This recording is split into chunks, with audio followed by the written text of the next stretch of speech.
올 상반기 수출이 5천억 불에 육박하는 폭발적인 증가세를 보이고 있습니다. 반도체가 성장을 주도하는 가운데 다른 품목들의 수출도 전년보다 16%나 늘어난 결과입니다. 세계 무역 4강 진입도 불가능한 목표가 아니게 됐습니다. 이러한 눈부신 수출 실적과 설비 투자 증가 등을 바탕으로 올해 실질 성장률은 3%에 이를 것이라는 전망도 잇따르고 있습니다. 인공지능 혁명이 촉발한 글로벌 산업 재편이 우리에게 새로운 기회의 창을 열어주고 있는 셈입니다. 하반기에는 본격화하는 경제 대전환을 보다 가속해서 대체 불가 대한민국으로 나아가는 길을 더욱 넓혀야 되겠습니다. 이를 위해서 국민 삶과 직결된 물가와 부동산 안정에 총력을 기울이고 초격차 초혁신 성장 동력 육성으로 잠재 성장률을 3%까지 단계적으로 높여 나가야 합니다.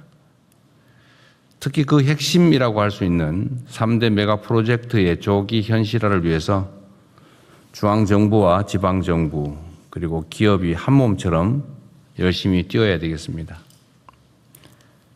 지금 하루를 단축하면 나중에 열흘 또는 100일을 벌 수 있다는 자세로 모든 관련 절차를 최대한 빠르게 진행해 주시기 바랍니다.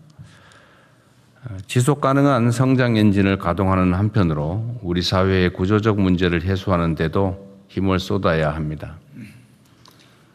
우리 공동체의 미래인 청년들에게 일자리, 주거, 자산, 그리고 역량 개발 등에 있어서 다층적인 성장 사다리를 제공하고 노동시장 격차 완화와 함께 공공기관, 재정, 규제 영역에서 혁신도 속도를 내야 되겠습니다. 이번 하반기에 우리가 어떤 성과를 만드느냐에 따라서 우리 대한민국의 미래 30년이 좌우될 것입니다. 올해가 잠재 성장률 3%, 세계 무역 4강, 국민소득 5만 불이라는 대체 불가 대한민국으로 도약하는 원년으로 기억될 수 있게 힘을 모아주시길 부탁드립니다.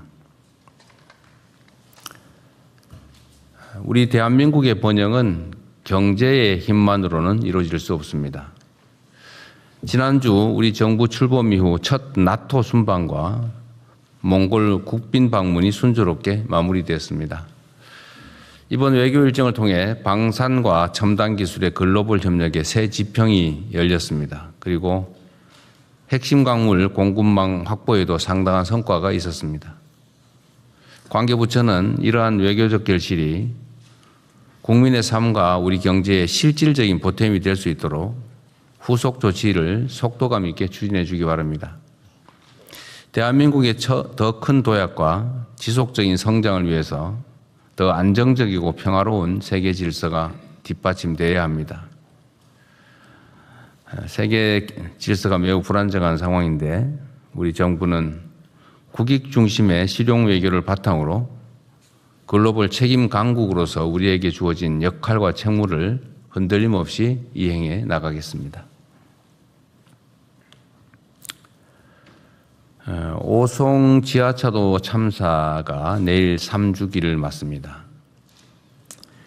올해부터는 충청북도가 적극적으로 나서서 추모 행사를 한다고 합니다. 이 당연한 일에 3년이란 시간이 걸렸다는 사실이 참으로 안타깝습니다. 거듭 고인들의 명복을 빌며 유가족 여러분께도 깊은 위로 말씀을 전합니다. 국가는 늘 국민의 생명과 안전을 위협하는 모든 재해에 철저히 대비해야 합니다. 이번 주에 극심한 폭염과 또 많은 비가 번갈아 예보되고 있는데 취약계층과 위험지역에 대한 안전대책을 세밀하게 점검해 주기 바랍니다. 국민의 생명을 지키는 일에는 어떠한 작은 빈틈도 절대 허용해서는 안 됩니다. 안전 문제에 관한 지나친 것이 부족한 것보다 훨씬 낫습니다. 내일부터 정부 각 부처와 공공기관의 업무 보고가 시작됩니다. 우리 정부 출범 이후 현재까지 확정하고 추진해왔던 주요 과제들이 제대로 작동하고 있는지, 또 중동 전쟁 등 변화된 국정 환경에 맞춰서 앞으로의 정책 방향을 어떻게 설정하고 있는지, 이런 점들을 국민과 함께 살펴보고 점검하는 자리입니다. 좀 스트레스가 있으시죠, 다들? 괜찮을 것 같기도 하고. 철저한 준비를 당부드리고 한 가지 더 추가 말씀을 드립니다. 국정의 핵심 축은 기본적으로 청와대가 아니라 정부의 부처청입니다.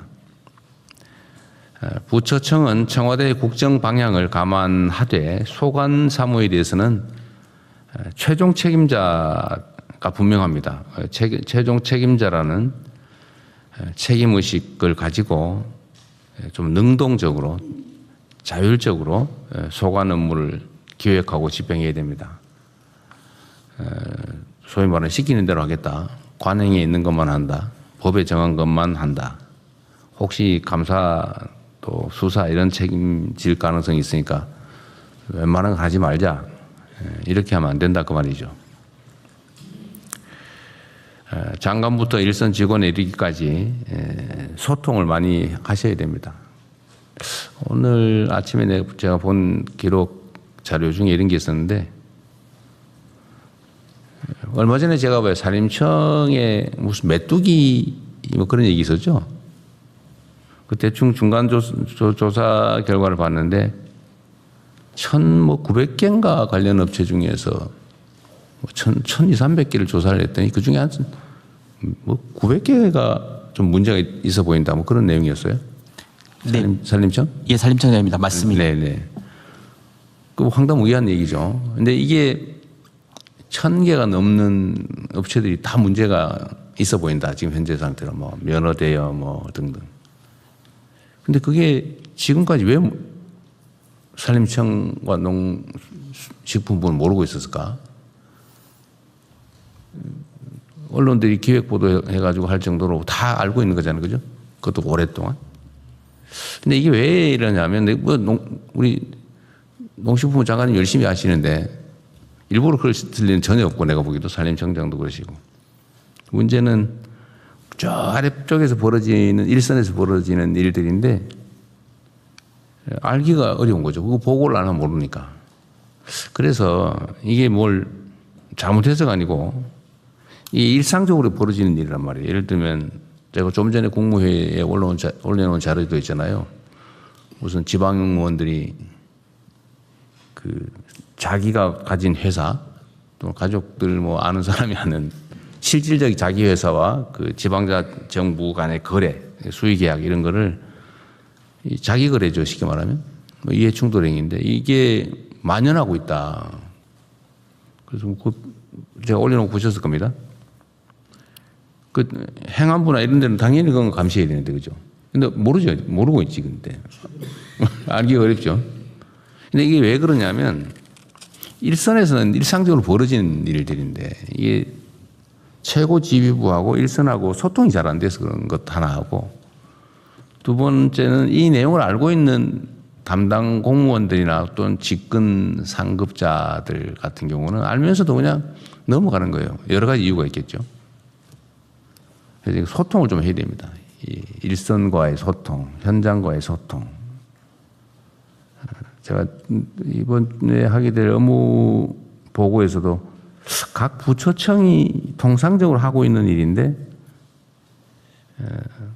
외부에서 이렇게 공식적으로 지적되는 거, 예를 들면 뭐 국회의 국정감사나 아니면 일상적인 국회의원들의 지적, 또는 언론의 지적, 또 민원에 의한 지적, 또 내부적인 토론을 통한 발굴 이런 게 있는데 외부에서 지적되는 건 알 수는 있지만 실제 우리가 소위 개혁, 더 나은 상황을 만드는 것, 잘못된 것들을 지적하는 거 이거는 일상적으로 해야 될 일이지 않습니까?